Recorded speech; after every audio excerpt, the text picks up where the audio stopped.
when we're performing right triangle trig, a lot of times you need a calculator.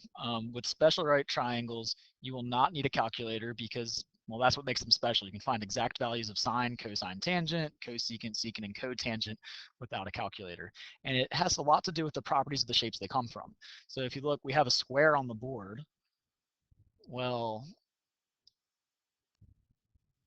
if you take this square and you cut it in half, all right, you get a special right triangle. So you think of the properties of a square, and we'll look at what properties would this triangle would have because of it.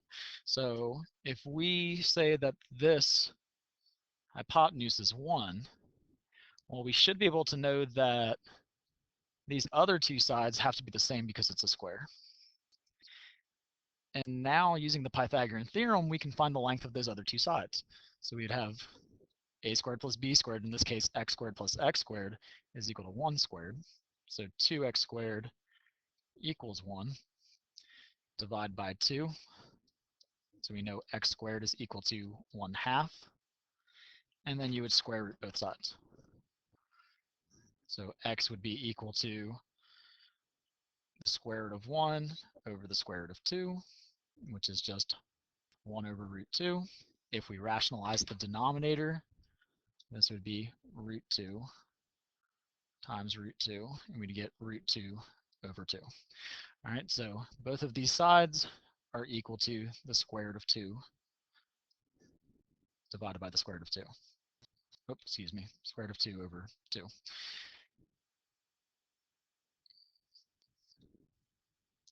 All right, and now that we know all three sides, we can actually find the trig ratios for each of these. So I'm going to go ahead and get rid of this square, and we'll move these up. All right, so all we did was, knowing that's a square, these two sides, right, these two sides had to be equal to each other because it's a square. It's half of a square. All right, this is called a 45, 45, 90 triangle because it's a 90-degree angle. And if we cut that square in half, these two angles are 45. All right, so 45, 45, 90 triangle. Which means that theta would be 45 degrees. So we would actually know the sine of 45 degrees. Whoop, that's not 45, 45 degrees. We can find the cosine of 45 degrees, tangent of 45 degrees. All right, so we're going to find the exact value. And it's the same value that a calculator would estimate, or if you have one of the fancier calculators that keeps it in radical form, this is where those values come from. All right, so again, sine, cosine, tangent, it's still SOHCAHTOA.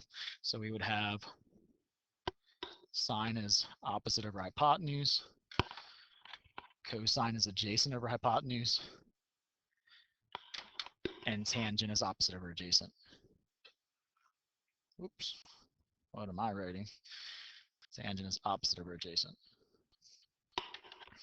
All right, if we're using this as theta, then this side would be opposite, adjacent, and hypotenuse. That means that the sine would then have to be root 2 over 2 over 1, which is just root 2 over 2.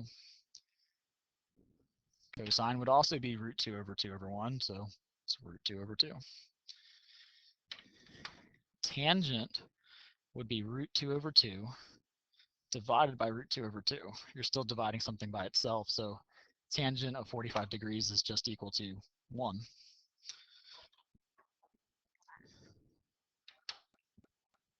All right. Cosecant is the reciprocal, so it would be 2 over root 2. But we would want to rationalize the denominator, so we're going to multiply by root 2 over root 2. We get 2 root 2 up top. The square root of 2 times the square root of 2 is the square root of 4, and the square root of 4 is just 2. Those cancel out, so the cosecant of 45 degrees is just the square root of 2. I'll move that up. So that is equal to the square root of 2. All right, secant is going to be the exact same because it would have the same exact setup. It's just the reciprocal of root 2 over 2. So this is also the square root of 2. the reciprocal of 1, well, we can think of that as 1 over 1. The reciprocal is still just 1, so the cotangent 45 degrees is 1. All right, so using the special right triangle, which is half of a square, 45, 45, 90 triangle, we could find the sine, cosine, tangent, cosecant, secant, and cotangent of 45 degrees. All right, there's also other angles that we can find. All right, so this is an equilateral triangle. And I'm going to also split this in half.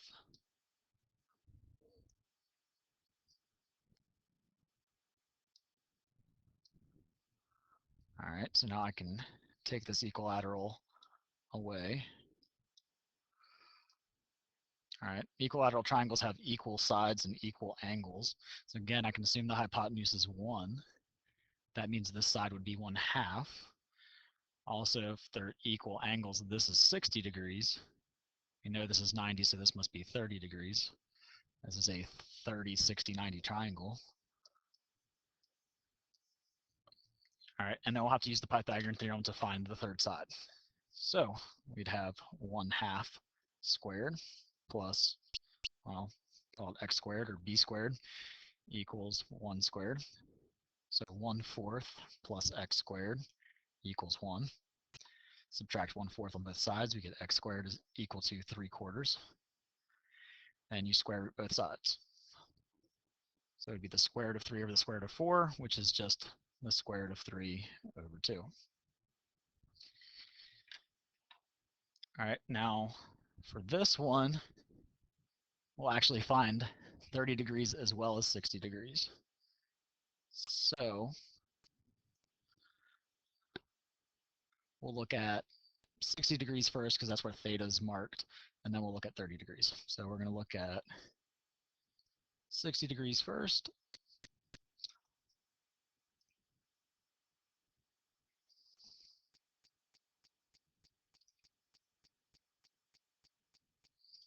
We'll find sine, cosine, tangent first, and then we'll take the reciprocals. All right, so again, we'll have SOHCAHTOA.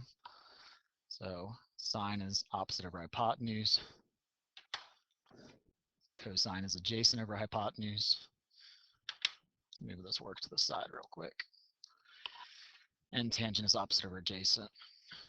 So we'll label that within the triangle. So if theta is in the bottom right corner, the opposite is over here, adjacent down here, and hypotenuse up here. So the sine of 60 degrees would be root 3 over 2 over 1, so it would just be root 3 over 2. All right, the cosine would be 1/2 over 1, so that's just 1/2. And the tangent is going to be a little bit more complicated because it's root 3 over 2 divided by 1/2. So if we think of it in a complex fraction, it would be something like this, which is the same thing as saying root 3 over 2 divided by 1/2, right? And that would be, you would have to multiply by the reciprocal, so that's equal to root 3 over 2 times 2 over 1. The 2's cancel, so tangent of 60 degrees is the square root of 3. Now we can do the reciprocal, so the cosecant of 60 degrees would be 2 over root 3. We have to rationalize the denominator, so we're going to multiply by root 3 over root 3. So that'd be 3 on the bottom and 2 root 3 on the top. So 2 root 3 over 3 is the cosecant of 60 degrees. All right, the reciprocal of 1/2 is 2 over 1, so the secant of 60 degrees is just 2. All right, for cotangent, it's going to be 1 over root 3, and similarly, we'll have to rationalize it, so times by root 3 over root 3. Get root 3 up top. Square root of 3 times square root of 3 is square root of 9. The square root of 9 is just 3. So the cotangent of 60 degrees is root 3 over 3. All right, so that was for 60 degrees. Now we can also do it for 30 degrees. All right, so I'm going to move theta so we can see where we're referencing it. It's up here by 30 degrees. All right, which is going to change where the opposite and adjacent are. And you'll see that we're going to get the same values, but they're going to be in different spots. Because now the side we used to refer to as the opposite is the adjacent, And the side that we used to refer to as the adjacent is the opposite. All right.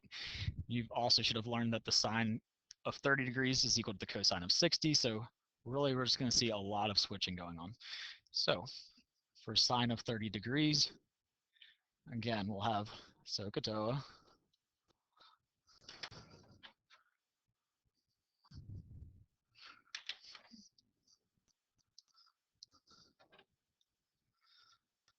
but notice how my labels will change because the opposite now is down here. The adjacent is over here and the hypotenuse stays put. All right, so for sine of 30 degrees, you would have 1/2 over 1, so that's just 1/2, right, which is what cosine of 60 degrees is, and then cosecant of 30 would be the reciprocal, which is 2. Cosine of 30 degrees would be √3 over 2, which we've already done the work for. Turns out to be the reciprocal is 2√3 over 3. All right, the tangent of 30 degrees is now going to be 1/2 over √3 over 2.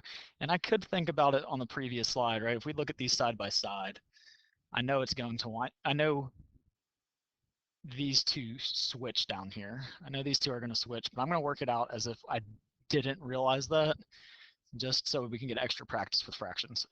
So for tangent, the opposite's 1/2, so I'd have 1/2. I'm looking at it as a complex fraction, 1/2 over √3 over 2, which is the same thing as 1/2 divided by √3 over 2. Then I have to multiply by the reciprocal, so 1/2 times 2 over √3. The 2's cancel, which is 1 over √3, which is actually what we started with last time. And multiply by √3 over √3. This is going to be √3 over 3. All right, and we can also know that cotangent of 30 would be the reciprocal of this. So if I think of it as the reciprocal of 1 over √3, cotangent is going to be the square root of 3. All right, all of these values are going to be very important in evaluating in calculus. They're values that you somewhat have to commit to memory, or at least know how to use special right triangles in order to find these exact values. So these are all very important values. They're values that you will probably commit to memory, or at least, I mean, some of these values I don't know off the top of my head, but I know exactly how to come up with them. And it's using these special right triangles, which is half of a square, as well as half of an equilateral triangle.